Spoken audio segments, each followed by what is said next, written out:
주일 주님 전에 나와서 예배드리시는 모든 가정마다 그리스도의 은혜와 그로 인한 평강이 넘치시기를 주님의 이름으로 축복합니다. 지금 밖을 보면 온통 연두색으로 화사한 모습을 드러내고 봄꽃들이 피어서 참으로 아름답습니다. 그런데요, 모든 자연환경이 아름다워도 우린 그들과 교제할 수 없습니다.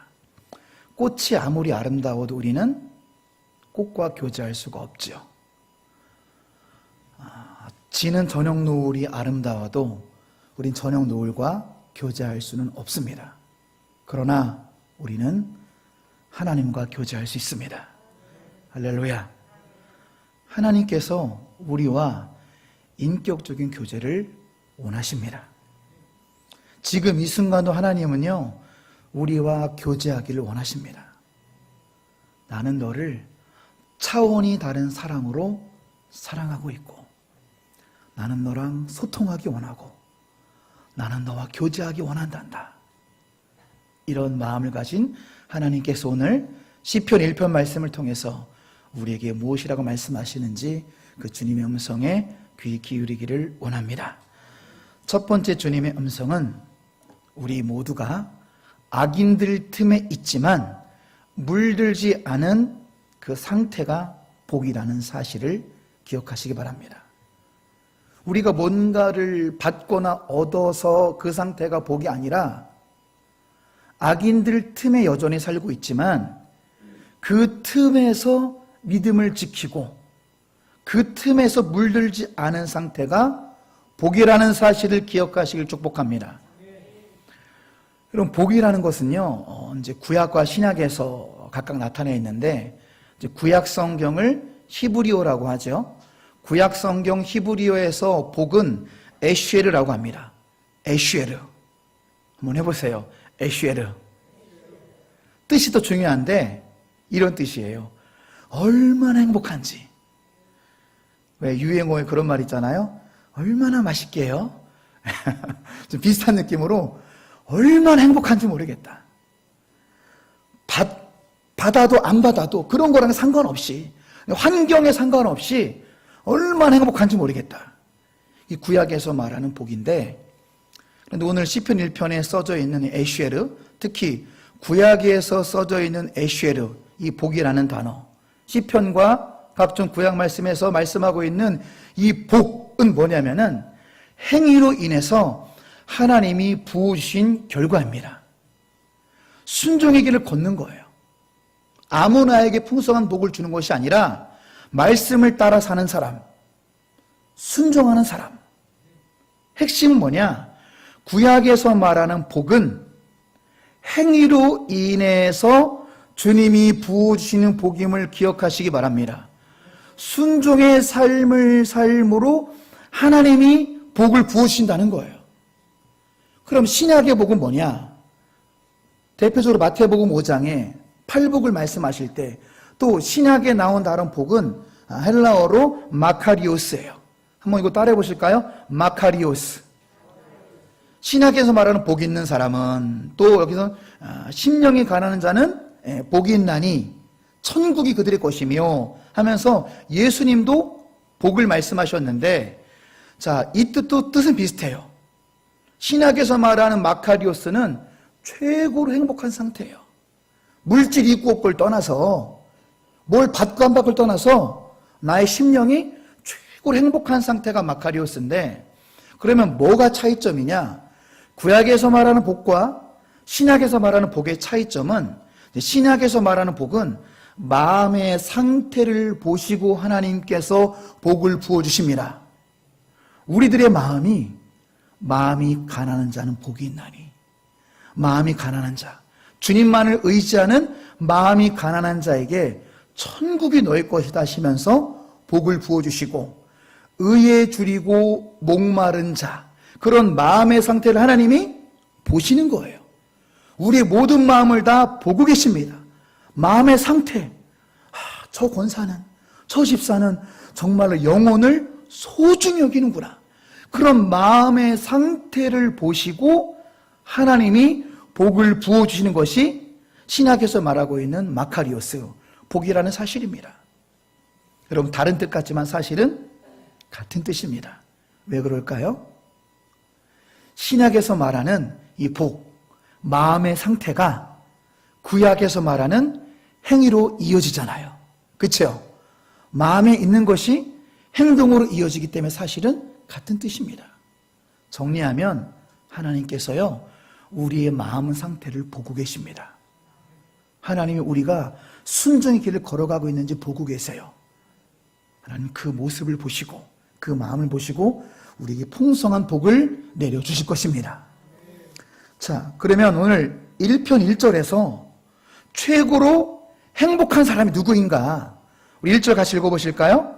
복 있는 사람은 악인들의 꾀를 따르지 아니하며 죄인들의 길에 서지 아니하며 오만한 자들의 자리에 앉지 아니하고. 누가 최고로 행복한 사람일까요? 악인들 틈에 있지만 악인들에게 물들지 아니하며, 죄인들 틈에 있지만 죄인들에게 물들지 아니하며, 오만한 자들의 틈에 있지만 오만한 자들에게 물들지 아니하고, 그 속에서 믿음을 지키는 상태가 최고의 복임을 믿으시기 바랍니다. 그게 복이에요. 여러분 모두가 이미 복 받으신 줄로 믿습니다. 그렇습니다. 시편 1편 말씀은요, 이제 시편의 서론인데, 말씀의 시작 자체가 의인의 고난으로 시작을 해요. 말씀의 시작 자체가 복 있는 사람은 악인들의 꾀를 따르지 아니하며, 말씀의 시작 자체가 의인의 고난으로 시작을 하고요, 시편 2편부터는 고난의 연속이에요. 고난의 연속. 그만큼 우리 인생은 고난으로 가득 차 있다라는 증거입니다. 이토록 고난과 고통이 많은 세상이지만 그 속에서 죄악과 타협하지 않는 믿음을 지키는 의인으로 살아가는 자체가 복임을 믿으시기를 다시 한번 주님의 이름으로 축복합니다. 그게 최고의 축복이고 그게 최고의 행복이라는 거예요.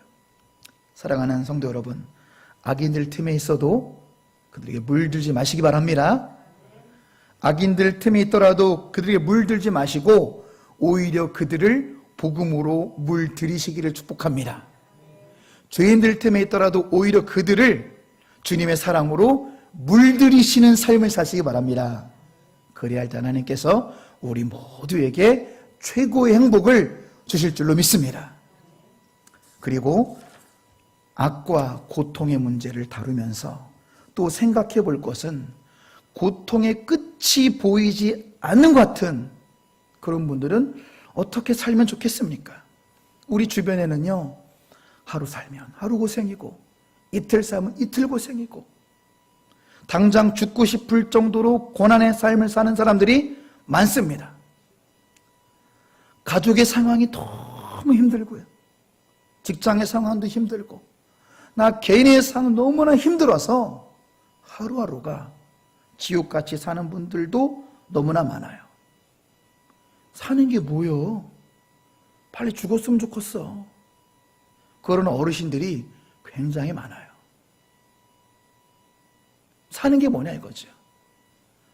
우울하고 몸은 계속 아프고 사는 게 뭐냐 이거예요. 그렇게 하루하루가 죽고 싶을 정도의 고통 있는 분들이 굉장히 많아요. 이런 분들 오늘 시편 말씀을 통해서 어떤 위로를 얻어야 될까요? 근데 말씀을 보고 듣고 있는데 그런 분들은 어떻게 살아야 될까요? 이것이 오늘 본문의 두 번째 주님의 음성입니다. 두 번째 주님의 음성은 어떤 상황에도 의도적으로 말씀을 따라 살아가야 버틸 수 있다라는 사실입니다. 매일의 고통이 이어지는 그 순간에 그럼에도 말씀만이 소망을 줍니다.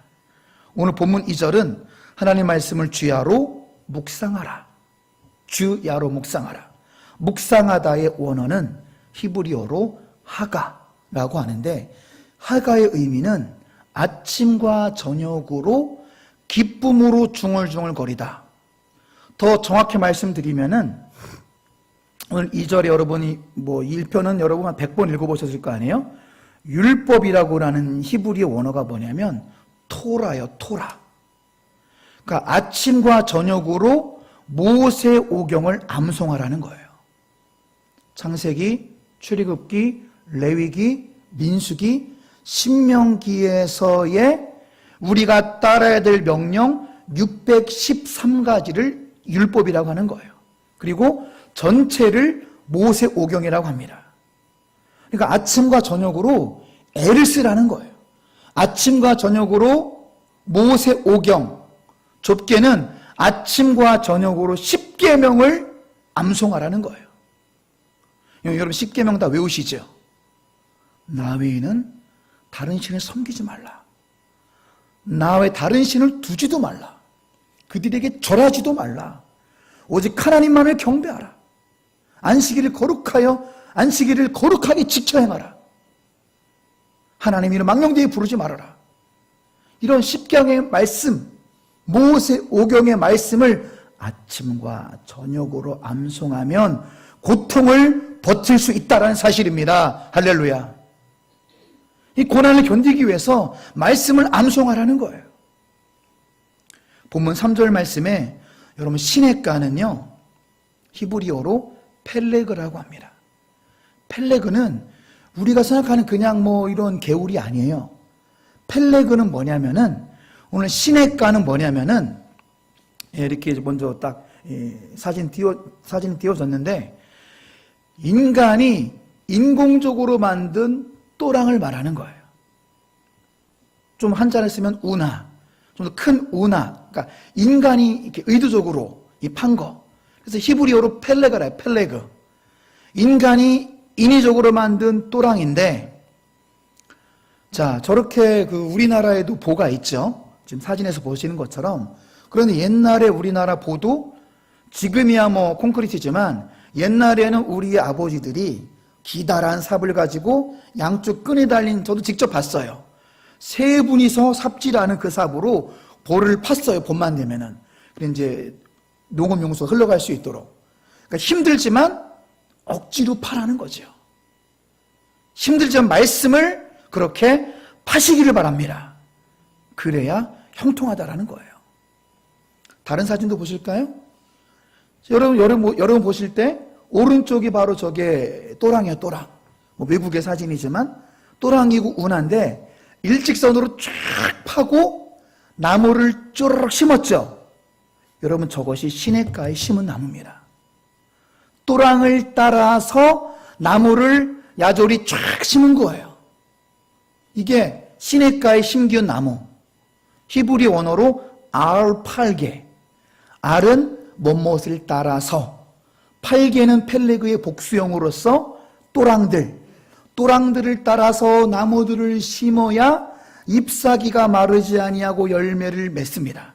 여러분 3절 말씀이 뭐를 말하는 거죠? 3절 말씀은 정확히 2절 말씀을 설명하고 있는 거예요. 2절 말씀대로 살라라는 것입니다. 은유, 비유를 쓰는 거죠. 우리가 매일매일 아침과 저녁으로 말씀을 먹고 말씀을 순종하는 삶이 얼마나 생명같이 중요한 삶인지. 시편 1편은 분류상 율법시거든요. 말씀을 먹는 것은 생명과도 같다. 우리에게 그것을 설득하기 위해서 3절로 설명을 하는 거예요. 좀 제가 저 사진을 보면서 배경과 함께 설명드리겠습니다. 이게 지금 어떤 의미냐면은 이스라엘은요 와디라고 있어요. 와디는 계절천이에요. 계절천은 8개월 정도는 이 강바닥이 드러납니다. 바짝 말라서 4, 5개월 잠깐 비가 왔을 때만 잠깐만 하천으로 변하는 거예요. 우리 예전에 영상도 봤잖아요. 8개월, 9개월은요 그냥 넓은 대로요. 그냥 모래 같은 대로예요. 대로 그냥. 그런데 여러분 나무가 심겨져 있어요. 저런 시띠나무가 그런 데 많이 있는데 생각해 보세요. 그런 나무는 어떨까요? 와디. 8개월은 비가 내리지 않는 곳에 심겨진 나무가 그 나무를 뽑는 거예요. 뽑아가지고 어디 심어요? 내가 판 인공적인 또랑 옆에 그 나무를 심으면 그 나무가 어떻게 될까요? 8개월 동안 물 한 번 구경하지 못했던 그 나무가 힘들지만 판 이 우나 또랑 옆에 나무를 야졸이 다 심으면 그때부터 계속적으로 물을 공급받아서 잎사귀가 마르지 아니하고 열매를 맺게 되는 것입니다. 이것을 우리 삶을 어떻게 비유했어요? 3절 하반절 말씀 보시면 범사에 형통하리라. 할렐루야. 어떻게 살아야 될까요? 3절이 의미하는 말씀이 무엇일까요? 주야로 말씀을 먹고 말씀을 따라 사는 삶을 살면 우리 모두가 말씀의 지배를 받게 되고 말씀에 순종을 함으로 진정한 복을 받게 된다는 것입니다. 말씀 순종의 삶으로 범사가 형통한 은혜를 받는다는 거예요. 그러니 2절 말씀대로 여호와 율법을 주야로 묵상하심으로 말씀을 따라 삶을 사심으로 범사의 형통의 삶을 사시는 우리 모두가 되시길 주님의 이름으로 축원합니다. 반대로 설명할 수도 있어요. 오늘 2절과 3절 말씀의 원리를 보면요, 반대로 구원받은 자라도 말씀을 따라 살지 않으면 열매가 없다는 거예요. 믿습니까? 구원받은 자라도 말씀을 따라 살지 않으면 형통이 없다라고도 말씀드릴 수가 있다라는 것입니다. 다시 저를 비춰주세요. 고통받는 자 입장에서 말씀을 드리면은 지금 이제 2절 3절이 강조하는 것이 말씀을 따라 사는 삶이잖아요. 그런데 고통받는 분들은 되게 갈급하거든요. 건강한 분들이야 이렇게 말씀을 선포하면 아멘 아멘 하겠지만 당장 오늘이 힘든데, 당장 오늘이 육신의 고통이 끊이지 않아서, 영혼의 고통이 끊이지 않아서 오늘 하루가 살기 싫고 당장 오늘이 버티기 괴로운데 도대체 어떤 말씀을 따라 살란 말이냐 라는 질문 앞에 말씀이 해답을 주고 있어요. 고통의 끝이 보이지 않을 때 고통과 눈물이 없는 천국을 바라보시기 바랍니다. 요한계시록 21장 4절 같이 읽어보실까요? 모든 눈물을 그 눈에서 닦아주시니 다시는 사망이 없고 애통하는 것이나 곡하는 것이나 아픈 것이 다시 있지 아니하리니 처음 것들이 다 지나갔음이로라. 어르신들이 병원에 왜 갈까요? 80대, 90대 어르신들이 병원에 왜 갈까요? 오래 살려고 가는 것이 아니지요. 너무 아프니까 가는 거예요. 아프지 않으면, 아프지 않은 사람 그 고통을 모르거든요. 너무 아파서 벽을 손으로 긁을 정도로 매일매일 아픈 분들도 있어요. 오래 살고 싶은 마음도 없어요. 아프니까 하는 거, 아프니까. 그런데 주님께서 말씀하십니다. 주님이 예비하신 천국은 아픈 것이 없다. 할렐루야. 거기는 눈물도 없다. 사망도 없다. 애통도 없다. 곡하는 것도 없다. 그 천국을 바라보시고 오늘을 힘들지만 버티시기를, 다른 대안이 없어요.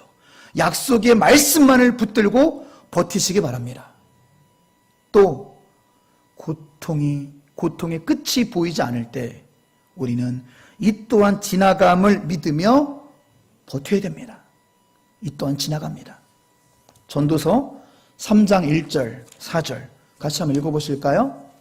범사에 기한이 있고 천하 만사가 다 때가 있나니 날 때가 있고 죽을 때가 있으며 심을 때가 있고 심은 것을 뽑을 때가 있으며 죽일 때가 있고 치료할 때가 있으며 헐 때가 있고 세울 때가 있으며 울 때가 있고 웃을 때가 있으며 슬퍼할 때가 있고 춤출 때가 있으며.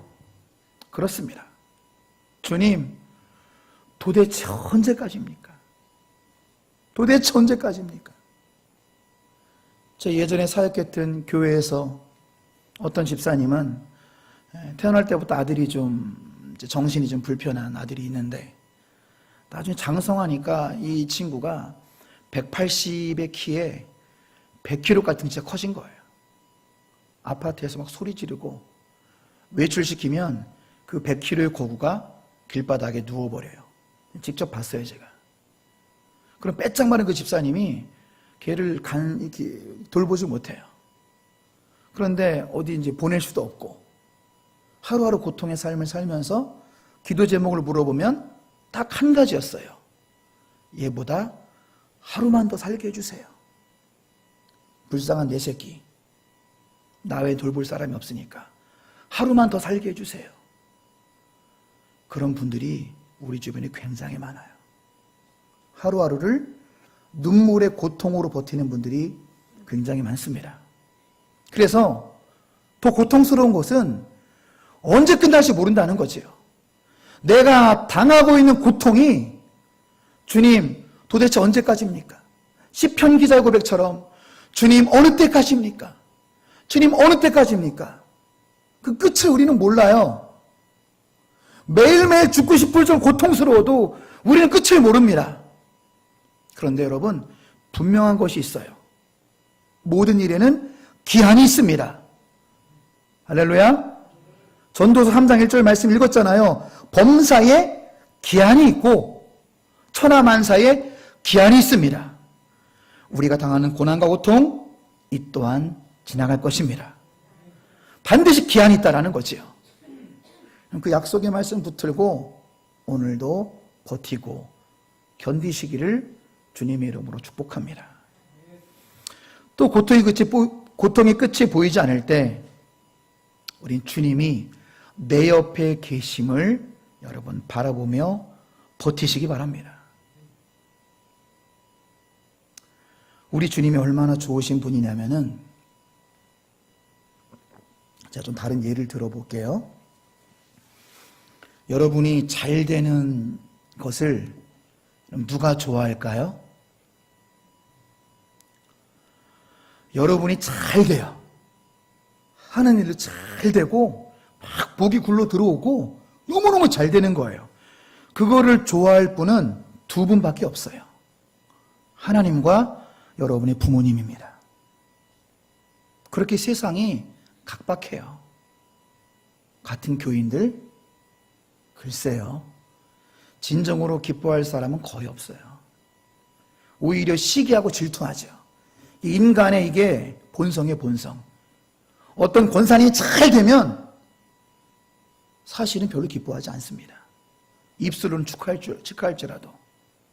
여러분 이게 세상이에요. 누가 기뻐할까? 여러분이 잘 되면 하나님과 여러분의 가족만이 기뻐하는 거예요. 저도 기뻐합니다. 전 진심으로 기뻐해요. 여러분이 목자니까. 그만큼 세상이 각박하다는 겁니다. 누가 울어줍니까? 여러분이 고통받을 때 누가 진심으로 울어줘요? 성령 하나님이 말할 수 없는 탄식으로 여러분을 위해서 울어주십니다. 여러분이 고통받는 그 순간에 여러분 옆에 계세요. 그분이. 말씀으로 확인해 봅니다. 로마서 8장 26절 같이 읽어볼까요? 이와 같이 성령도 우리 연약함을 도우시나니 우리는 마땅히 기도할 바를 알지 못하나 오직 성령이 말할 수 없는 탄식으로 우리를 위하여 친히 간구하시니라. 성령 하나님이 여러분이 고통받는 거 있는 그 순간에 말할 수 없는 탄식으로 같이 울며 여러분 옆에서 같이 기도해 주는 사실을 믿고 버티시기 바랍니다. 약속의 말씀 붙들고 버티는 것 외에는 다른 대안이 없어요. 하루하루가 고통스러우신 분들, 하루하루가 우울하고 힘든 분들, 내 옆에 계신 성령 하나님께 간구하고 또 간구하시기 바랍니다. 성령 하나님이 나의 고통에 함께 울어주십니다. 성령 하나님이 나의 고통을 공감하십니다. 내 옆에 계신 성령 하나님은 나와 인격적인 교제를 더 깊이 맺기를 원하시고, 내 옆에 계신 성령 하나님은 내가 힘들어하는 것을 원치 않으시며, 내 옆에 계신 성령 하나님은 시퍼렇게 살아계십니다. 그래서 나의 아픔을 치유하십니다. 나의 통증을 편안함으로 바꾸어 주실 거예요. 나의 아픔을 치유하실 것입니다. 하나님은 살아계시기 때문에. God is alive. My God is alive. 하나님은 살아계십니다. 나의 하나님은 살아계십니다. 우리가 요즘 아침마다 묵상하고 있는 큐티 본문이 에스겔, 오늘로써 에스겔서가 끝나는데요. 에스겔서 마지막 장 마지막 절에, 혹시 오늘 큐티하고 오신 분 기억나세요? 에스겔서 마지막 절에 유명한 단어가 나와요. 뭐가 나올까요? 여호와, 고건사님 아침 하셨죠? 여호와 삼마. 여호와 삼마가 뭐냐면 여호와께서 거기 계시다. 할렐루야. 여호와 삼마. God is there. God was there. 여러분이 고통받는 현장에 하나님 함께 계십니다. 고통받는 과거, 고통받는 지금 하나님이 우리와 함께 계십니다. 여호와 삼마. 여호와께서 여기 계시다. 나 함께 하심을 믿으시고, 정말 여러분 그걸 믿으시고, 이 여호와 삼마라는 거, 그 말씀을 믿으시고 여호와께서 내 옆에 살아계셔서 반드시 나를 도우신다는 사실을 믿으시기 바랍니다. 그런 찬양도 있잖아요. 반드시 내가 너를 축복하리라. 반드시 내가 너를 들었으리라. 천지는 변해도 나의 약속은 영원히 변치 않으리. 같이 찬양할까요? 두려워 말라. 강하고 담대하라. 왜 안 나와요? 낙심하며 실망치 말라. 낙심하며 실망치 말라. 실망치 말라. 할렐루야. 여러분, 이 신앙이라는 거는 관념적으로가 아니라 어린아이처럼 믿으셔야 돼요. 어린아이처럼 그대로 믿으시기 바랍니다. 내가 고통받는 그 순간에 성령 하나님이 내 옆에 계시면서 말할 수 없는 탄식으로 나를 위해 울어주시며 그 고통의 현장에 나를 위해 기도하고 계시는 성령 하나님을 바라보시고 나와 함께 하시는 그 성령 하나님을 진짜로 어린아이처럼 믿으시고 고통을 버티시기를, 그 고난을 견디시기를 주님의 이름으로 축복합니다. 그렇게 여러분 믿음으로 기도하세요. 그 믿음으로 기도하면요, 주님은 우리의 부르심을 외면하지 않으십니다. 어떤 부모가 자식이 죽겠다고 울고불고 하는데 그냥 넘어갈 부모가 어디 있겠어요? 아프냐? 그렇게 아프냐? 나는 더 아프다. 어떤 부모가 외면해요? 믿음으로 기도하십시오. 하나님께서 우리 고통의 문제를 반드시 해결하십니다. 나의 그 문제를 하나님이 해결하세요. 하나님은 살아계시기 때문에. 이런 말씀들로 우리는 고난의 때에 말씀을 따라, 오늘 두 번째 메시지가 바로 그거잖아요. 어떤 상황이라도, 두 번째 대지 띄워줘 보세요. 어떤 상황이라도 말씀을 따라 살아가야만 우리가 버틸 수 있습니다. 할렐루야. 두 번째 메시지였고요. 마지막 세 번째 주님의 음성은 고난과 환난을 통해 알곡으로 걸러진 상태가 복이라는 사실을 기억하시기 바랍니다. 여러분, 이게 말씀 4절 6절에 엑기스예요. 엑기스. 걸러진 상태, 고난과 환난을 통해 알곡으로 걸러진 상태, 여러분 그 자체가 복이 있는 사람이라는 거예요. 오늘 본문 4절 6절은 신학적으로 말씀드리면 종말론과 구원론을 말하고 있어요. 상징법도 쓰고 대조법도 쓰면서 의인을 지금 뭐라고 비유했습니까? 의인은 시냇가에 심기운 나무. 앞에 히터 좀 꺼주세요. 의인은 시냇가에 심기운 나무. 악인은 뭐라고 비교했죠? 말씀 보시면 여러분이 대답해 보세요. 악인은 뭐를 비유했어요? 의인은 시냇가에 심기운 푸르른 나무, 악인은 바람에 나는 겨. 원어로 보면 왕겨라고 돼 있어. 왕겨. 왕겨 아시죠? 어르신들 왕겨. 청년들 알아요? 왕겨? 왕겨 모르네 청년들. 나랑도 다른 세대를 살고 있네. 왕교를 어떻게 몰라?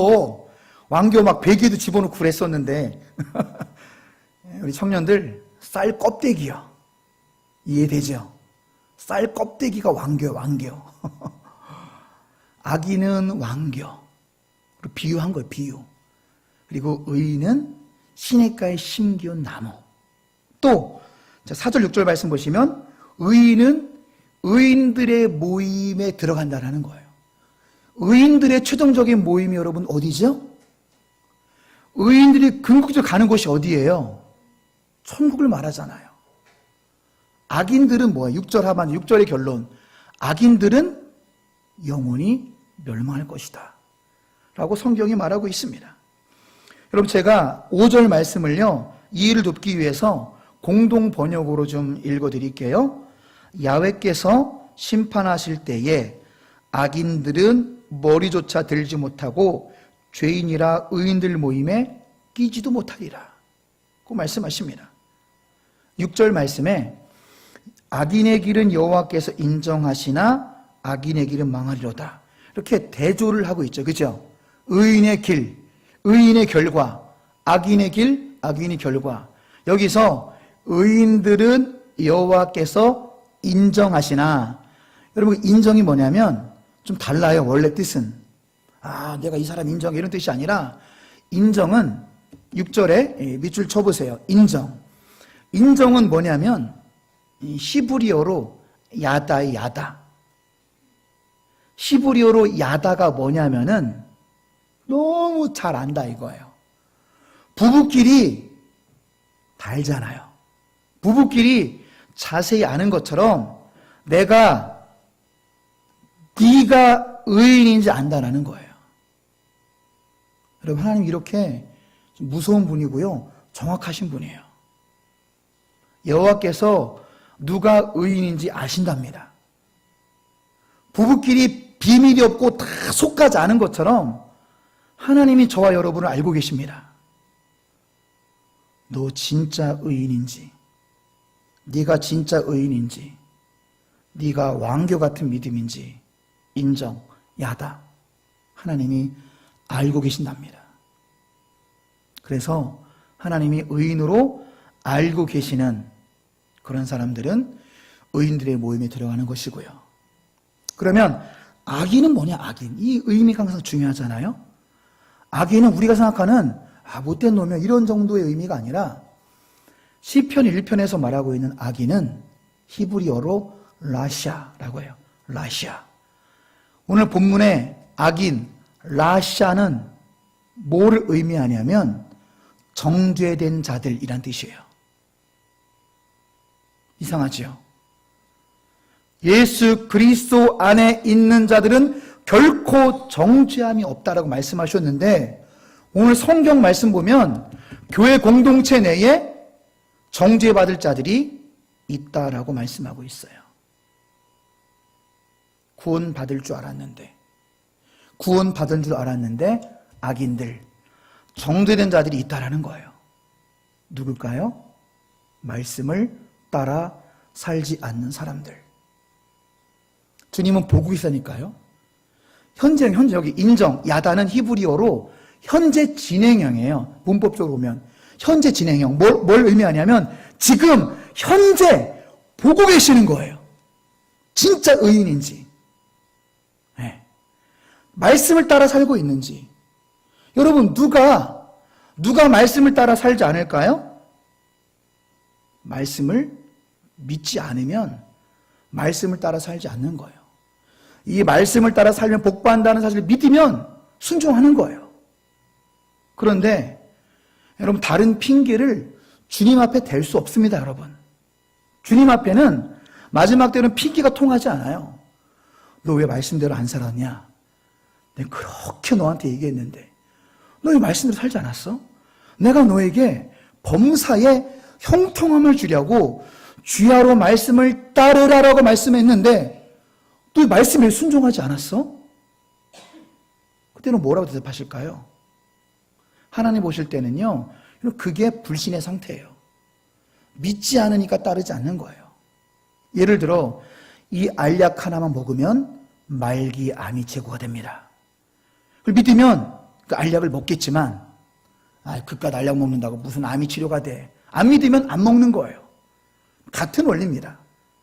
내가 왜 순종하지 않냐면 사실 말씀을 가슴 깊은 곳에서 믿지 않는 거예요. 그러니까 순종하지 않고 행하지 않고 헌신하지 않는 거예요. 여러분, 그렇게 하나님은요 우리를 자세히 알고 계십니다. 그래서 6절 하반절, 그 악인들의 길은 영원히 멸망할 것이다, 미래형으로 말씀하고 있습니다. 사랑하는 성도 여러분, 누가 의인이고 누가 악인입니까? 오늘 본문이 말하는 의인은 말씀을 따르는 자임을 기억하시기 바랍니다. 오늘 본문이 말씀하고 있는 악인은 말씀을 듣고도 말씀을 따르지 않는 자를 말하고 있어요. 그리고 시편 1편의 마무리는 여러분 구원과 종말로 마무리하고 있어요. 4절로 6절 이 말씀은, 특히 6절 말씀은 구원론과 종말론으로 말씀을 마무리하고 있는데, 여러분 종말이 언제일까요? 어떤 분은 2000년 전부터 오신다고 그랬는데 뭐 내 때 오시겠어, 아직도 안 오셨는데 라고 생각할지 모르겠지만, 그렇게 재림의 임박성을 준비하지 않는 그런 안일한 마음으로 사시면 안 됩니다. 왠지 아십니까? 그분이 내 당대 오시지 않으면 내가 갑니다. 아멘 안 하시죠? 그분이 당대 오시지 않으면 내가 한다니까요. 그러니까 이 개인의 종말은요 훨씬 빨리 올 수 있어요. 믿습니까? 우리의 종말이 여러분 오늘 밤이 될 수도 있어요. 아무도 모르는 거예요. 개인의 종말은 누구도 예외 없이 찾아옵니다. 여러분, 재림은 멀리 남은 사건이 아니에요. 내 때 오시지 않아도 내가 곧 간다니까요. 누구도 예외 없이 가는 거예요. 오는 데는 순서가 없어도 가는 데는 순서가 없어요. 다시 얘기하죠. 오는 데는 순서가 있어도 가는 데는 순서가 없습니다. 그래서 여러분, 종말을 잘 준비하시기 바랍니다. 오늘 시편의 결론은요, 의인과 악인의 최종 종착역을 말하고 있어요. 그러니까 중요한 것은요, 성경이 말하고 있는 의인이 누구냐 이거죠. 하나님 말씀하고 있는 의인과 악인이 누구냐, 이거를 알고 적용하시는 그런 예배가 되길 축복합니다. 하나님 말씀하시는 의인, 그들의 최종 종착역이 어디예요? 5절 말씀 보시면 의인들의 영원한 모임 천국을 말하고 있어요. 누가 여기에 들어간다고요? 하나님 모실 때 말씀을 따라 사는 의인들은 영원한 의인들의 모임에 들어갈 것입니다. 구원론, 종말론을 말하고 있는 거예요. 반대로 하나님 보실 때 악인이 누구라고요? 하나님 보실 때 악인은 말씀을 듣고도 따르지 않는 사람들, 주야로 말씀을 먹지도 않고 주야로 말씀의 다스림도 받지 않고 주야로 말씀에 순종하지 않고 있는 그 부류가 라시아 정죄됐다. 온전한 믿음이 아니기 때문에 온전히 구원받지 못했다. 라시아 아직은 정죄됐다. 왜 믿지 않으니까. 그렇게 말씀을 따르지 않는 자들을 주님은 악인이라고 말씀하시며 6절 하반절 미래형이에요. 영원히 멸망할 것이다 라고 우리 영혼을 일깨우고 있습니다. 사랑하는 동암가족 여러분, 우리 인생은요 한 번밖에 없는 소중한 인생입니다. 그래서 일생이라고 하잖아요. 한 번밖에 없는 소중한 인생이기 때문에, 그리고 여러분의 소중한 인생을 바른 목표를 갖고 사시기 바랍니다. 바른 목표란 무엇이냐? 내가 늙어 죽을 때까지 10억 정도는 모으고 죽는다. 그런 게 바른 목표가 아니에요. 10억 안 모아도 됩니다. 10명의 영혼이라도, 단 10명의 영혼이라도 내가 구원의 길로 인도하고 죽자. 이런 바른 목표를 갖고 사시기 바랍니다. 여러분, 그런 마음의 상태가 복 있는 사람이고요, 의인의 삶이고요, 주님의 뜻인 줄로 믿습니다. 말씀을 정리하고 마치겠습니다.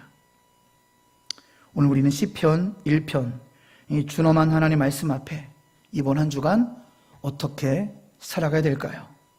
다 같이 결단하시는 마음으로 또박또박 읽어보시면서 좀 가슴에 새기시고 말씀 그대로 결단하는 시간을 가졌으면 좋겠습니다. 자, 우리 첫 번째 같이 읽어볼까요? 악인들 틈에서 믿음을 지키는 자체가 복임을 기억하며 사세요. 그래 행복한 거예요.